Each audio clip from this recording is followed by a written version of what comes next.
Hello, welcome back to Story Mantra. I'm Lindsay Preston, and we are back with National Novel Writing Month, and we are thrilled to have Elise Capron with us. And I will throw it to you, Andrew, to do the introduction. So this could not have been a bigger honor for me, considering what a huge fan I am of the Sandra Dijkstra Literary Agency. You have to understand, this is coming from a teenager back in Hong Kong, who's in Hong Kong, that's where I grew up. I saw Amy Tan's book all over, and I was like, how did Amy Tan, a Chinese national, get published in America and write a story which is so fascinating and the heart of the people I'm surrounded by? And then the Joy Luck Club got made into a movie, and I've read all of Amy Tan's books, and the best book that I love is The Kitchen God's Wife. I cannot get over that story. That is how I learned to write women's fiction. I broke that book apart, and I have it in a Ziploc bag with all my flashcards. Sorry, Elise, but that's the intro I have to give. So we have Elise Capron from the Sandra Dijkstra Literary Agency. She is an agent at the California-based agency for over 40 years ago. That's when the agency started, but Elise has been there for 17 years. She's known for guiding the careers of many best-selling fiction and nonfiction authors, Amy Tan included, Lisa C., Maxine Hong Kingston, Chitra Divakaruni, another fabulous author I love, and many more. Also, I think there's that wonderful fiction, historical fiction author. Indu Sundari-san? Is that who you're saying? Yes. I read her entire trilogy, and we visited the Taj Mahal after I read her trilogy. Oh, that's lovely. How fascinated I was. On the fiction side, just for all of you who are looking to query, Elise is interested in character-driven literary fiction for the adult market. She aims to work with writers who are getting their work published regularly in magazines and who have a realistic sense of the market and their audience. Before I take up any more time, I'm going to hand it over to you, Sandra. Dijkstra Literary Agency representative, Elise Capron, thank you for joining us and being with us today and helping navigate the unsettling waters of the publishing industry for all of us. Well, of course, I'm so honored to be here. Thank you for having me be part of this really fun video series. And yeah, I can't wait to talk about it. All right, Lindsay, kick us off. Okay, I'm going to start with the question that every aspiring author has. The first and number one question. How do I get an agent?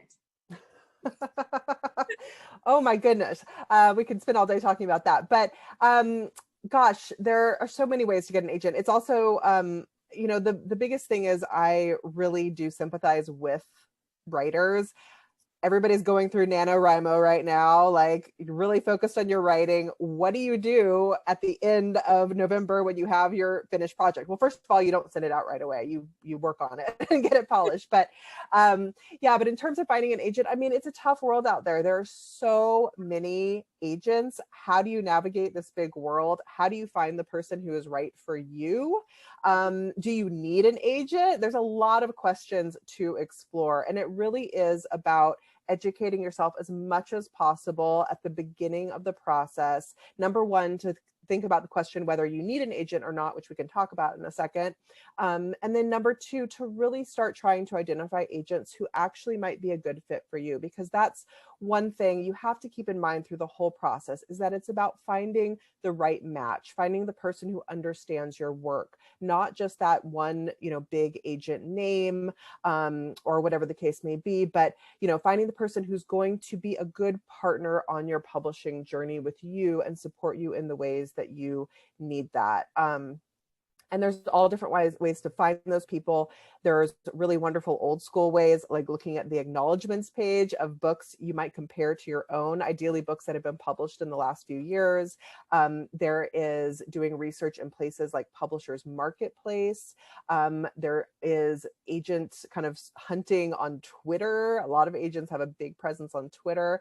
But once you start, and about getting recommendations from your other writer friends who have been through the process as well. But whatever you do, when you do that name gathering, you want to be sure to do lots of research and really educate yourself to start pinpointing, again, those agents who might actually share a vision for your work and be on that same path that you are in your publishing journey.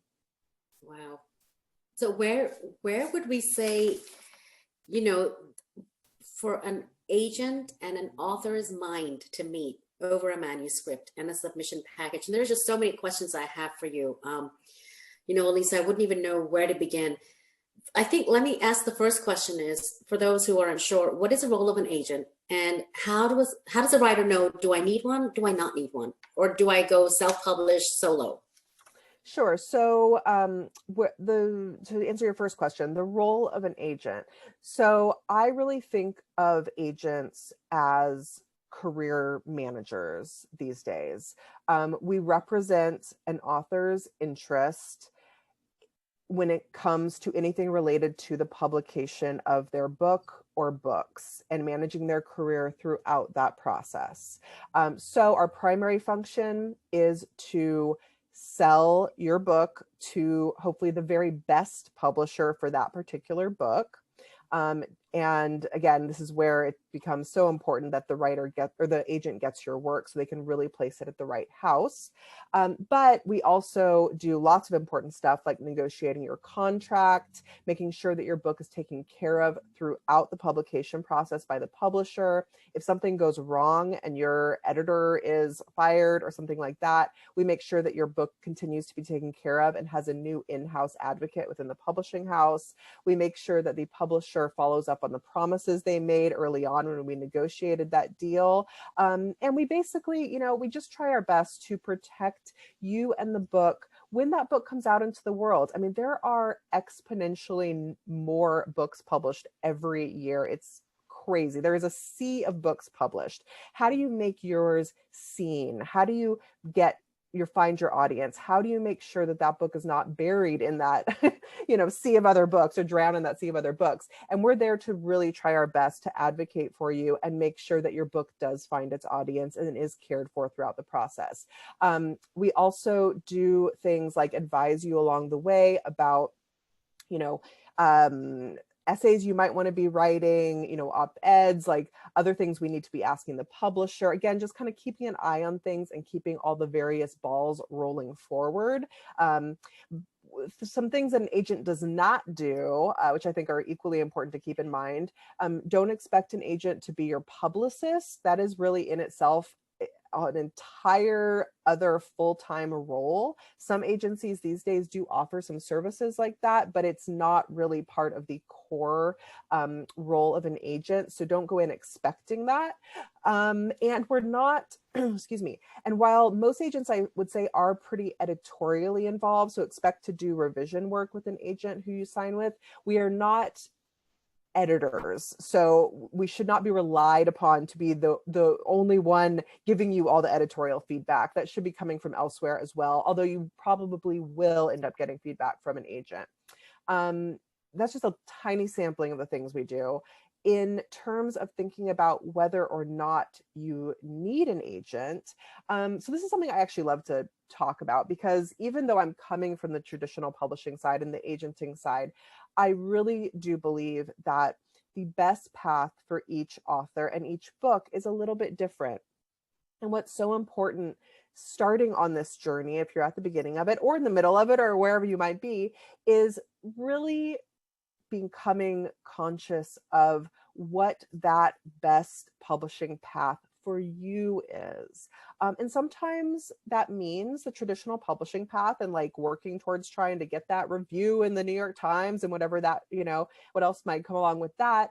But sometimes that's not the right way. Sometimes if you are a person who has a really amazing, like built-in loyal readership, or a nonfiction author who's doing tons of events already, and you really understand how to reach your audience, so on and so forth, then maybe a self-publishing or hybrid model is actually a much better path for you. And so I truly believe that the best thing you can do for yourself is educate yourself as much as possible, also understand your own work as much as possible, and really be frank with yourself about what your project really is and where the audience really is, and go into this journey with, as clear perspective as possible so that you can make the best decisions for you. And then you can decide, you know, if is that traditional path the one that is right for my book and the one I really want to go on? And in that case, yes, that means you are going to need an agent. The vast majority of trade publishers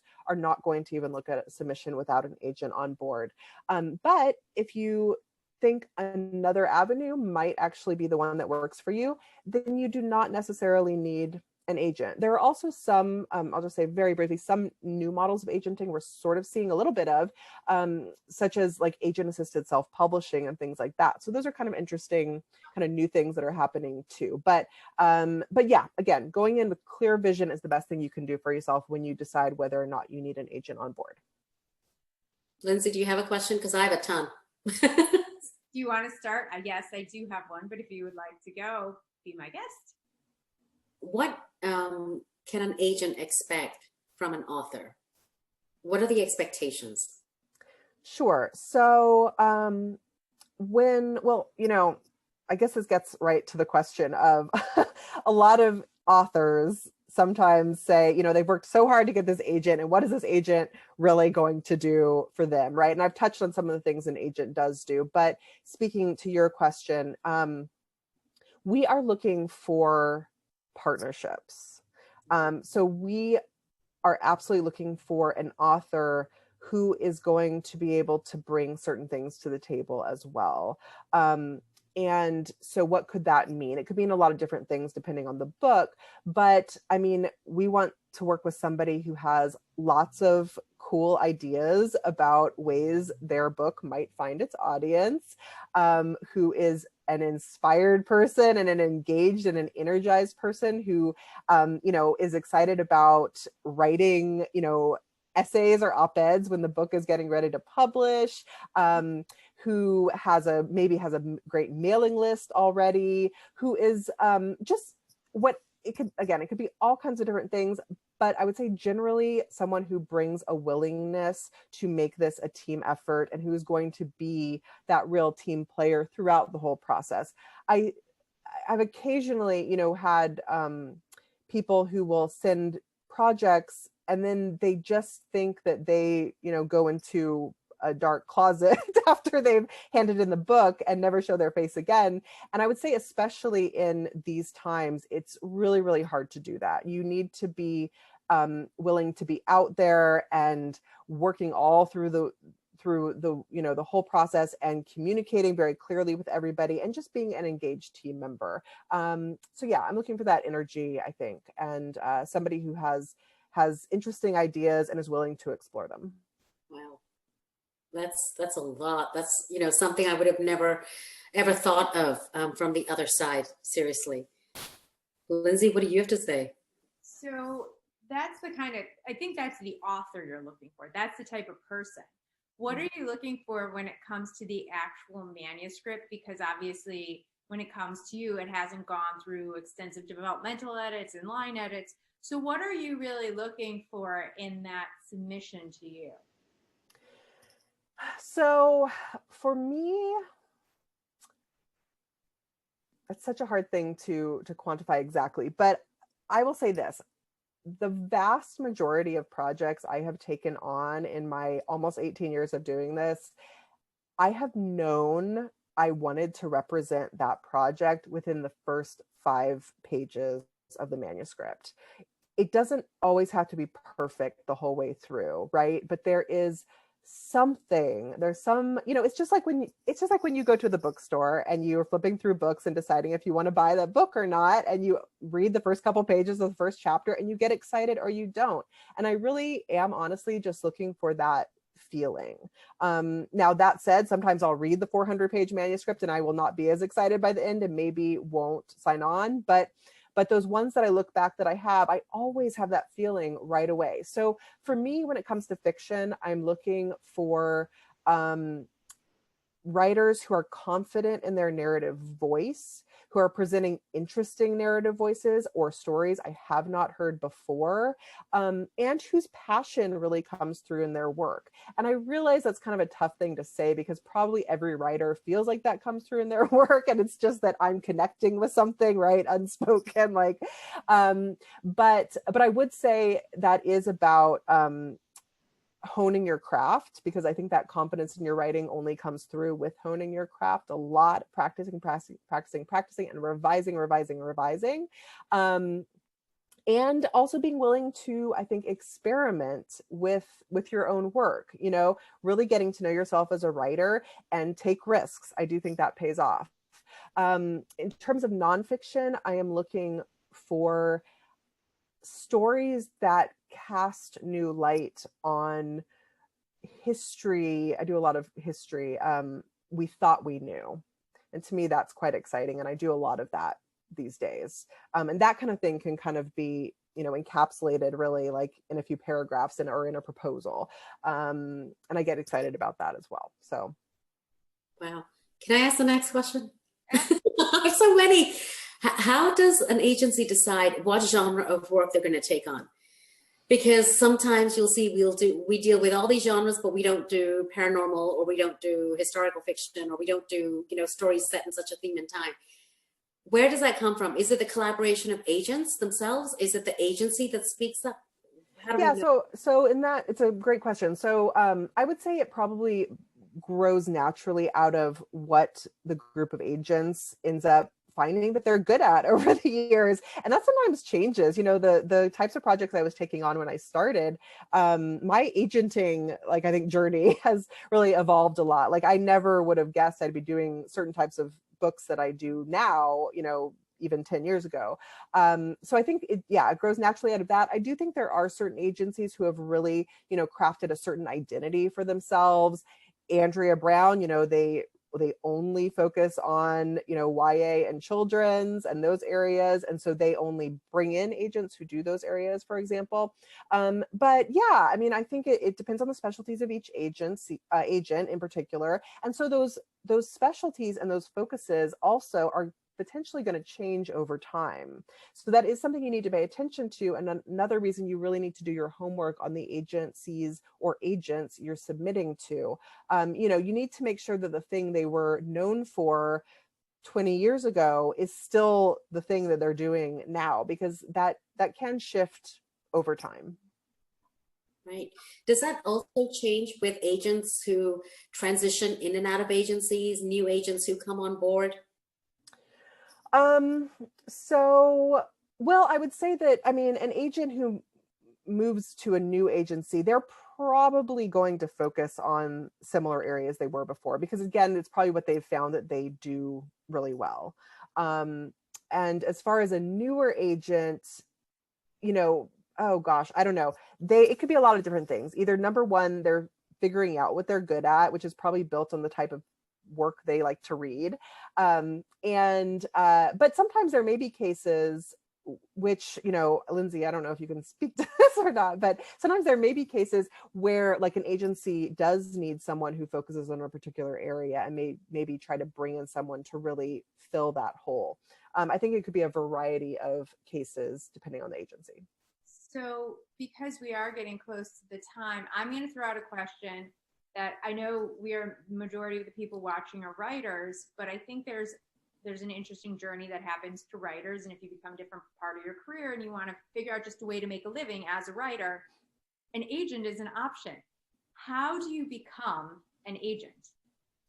Oh gosh. Well, yeah, that's a good question. I will say it's generally can be a long road to becoming an agent. The biggest problem is that if you're seeing it as a way to bring in some money, the biggest problem I think with agenting is it may take the first 3 to 5 years of your agenting career before you actually make any money. This is actually a problem in the industry, which I think needs to change, and I feel kind of passionate about, because I think it has really continued a tradition of kind of old school like publishing that has made it not inclusive, because only certain types of people can afford to become agents and not make a living for a while. So actually, I think this needs to change. I really do. I think the models need to change. I think there needs to be a whole new structuring of how we bring in junior agents, and teach people and mentor them. There is already some work being done in this area, which I think is exciting, but I'm totally getting off course. So to go to your question. As a writer, I would have never known that. Yeah, it's hard because I mean, agents, we make a commission on a book that sells. If we don't sell a book, we don't make any money on it, right? Even if we've put in hours and hours and hours of work. But just to actually speak to your question, if you're interested in exploring agenting as a career, I would say the best way is to do things like explore internships or becoming a reader, or shadowing an agent, or even trying to have an informational interview with an agent. We tend to be very like open and like to chat. So that's one way to kind of explore whether or not it would even be something that might be a fit for you and work for you. It is, I mean, books are at the heart of it, and we all are here because we love books, and I love that about this industry, but it's also very much a sales job. So I think it's important to kind of look at the balance and see if that feels like the right sort of thing for you. And as you said, it is a sales job. And as a writer, we get paid when the book sells. As the agent, you guys get paid when the book sells. What should an author see as a typical commission? Yeah, so any agent, the standard commission is 15%. And that, again, that is only of what your book earns. You never pay an agent a penny directly out of your pocket for any services.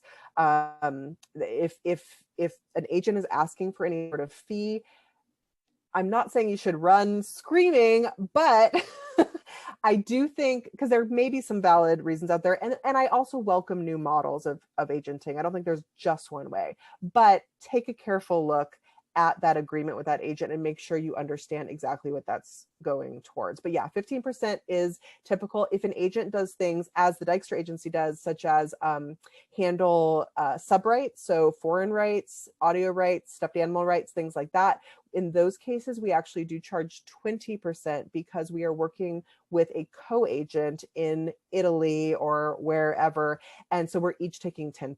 So that's the exception to that. Wow. Well, that answers a great question. Yeah, that was fantastic. Yeah. And we're just about out of time. Oh, I know, it goes so fast, doesn't it?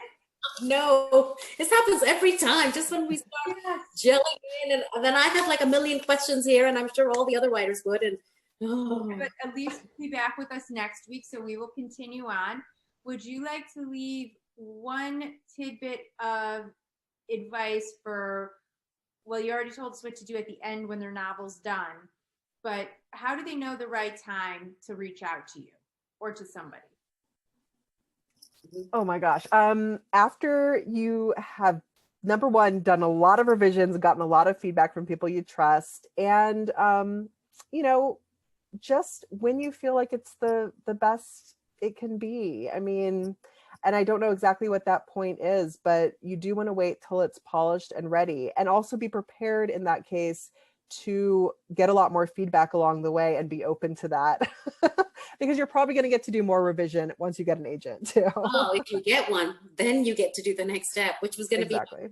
I was going to ask the same thing, as an author or writer, how do you know the manuscript is done, ready to go?